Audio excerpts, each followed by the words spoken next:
Industrial Nation, vous êtes sur Industrial Growth, le podcast entièrement dédié à la croissance du business dans l'industrie.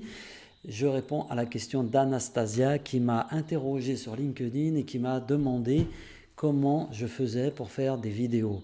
Elle me demande simplement quelques conseils parce qu'elle sent que la vidéo est quelque chose d'important et qu'il faut qu'elle puisse elle-même s'y mettre. Je vais donner 5 conseils. Le premier conseil, c'est d'être naturel, c'est de ne pas essayer de jouer un rôle. À chaque fois, personnellement, que j'ai essayé de me donner un style, ça ne fonctionne pas. Donc il faut essayer de le sentir et d'être naturel. Le deuxième, c'est de pratiquer et de pratiquer. Si vous vous lancez là-dedans, si Anastasia, tu te lances dans la création de vidéos, on part sur quelque chose de long, à long terme et sur quelque chose de régulier. Faire 1 ou 2 vidéos comme ça tous les 3 ou 4 mois, ça ne va pas te permettre de trouver le bon ton. En pratiquant régulièrement, en le faisant à ton rythme, il n'y a pas de règle d'or, il n'y a pas d'impératif sauf celui que tu vas te fixer. Ça va te permettre de t'améliorer, de te regarder et de corriger peut-être les défauts que tu vas détecter. Et surtout, encore une fois, ça va te permettre de trouver le bon ton. Et le bon ton, justement, le ton juste, c'est celui que tu arrives à avoir quand tu te rends compte que tu oublies la caméra et que tu as l'impression de t'adresser en direct à ton audience. C'est exactement ce que je suis en train de faire. Tu m'as posé une question. Là, je n'ai pas l'impression de parler à une caméra en ce moment même. J'ai l'impression de t'avoir en face de moi et de te répondre directement. Donc ça, c'est le moment où tu trouves le bon ton. Ça prend un peu de temps, mais ça nécessite beaucoup de pratique.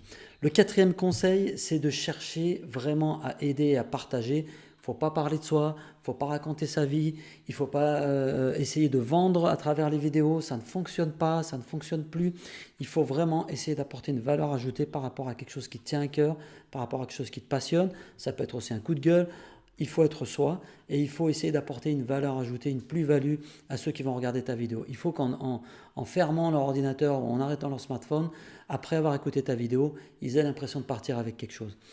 Et enfin, le dernier conseil, c'est pour le matériel. J'ai beaucoup de questions sur comment tu filmes, avec quel matériel, etc. Plus tu te prendras la tête sur la question du matériel, moins tu filmeras.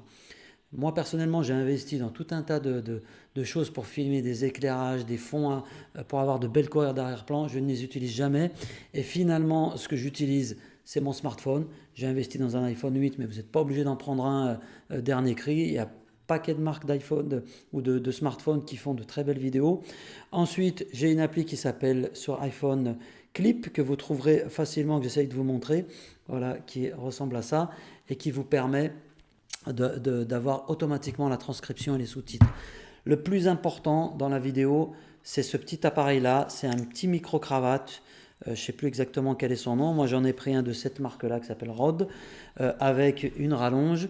Et puis avec le petit raccord, bien sûr si vous avez un iPhone, parce qu'Apple ils sont trop forts pour nous faire changer en permanence les raccords. Voilà, un micro, un iPhone, et éventuellement un trépied. Il y a plein de modèles de trépieds.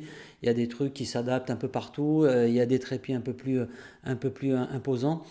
L'idée, c'est surtout de travailler le son.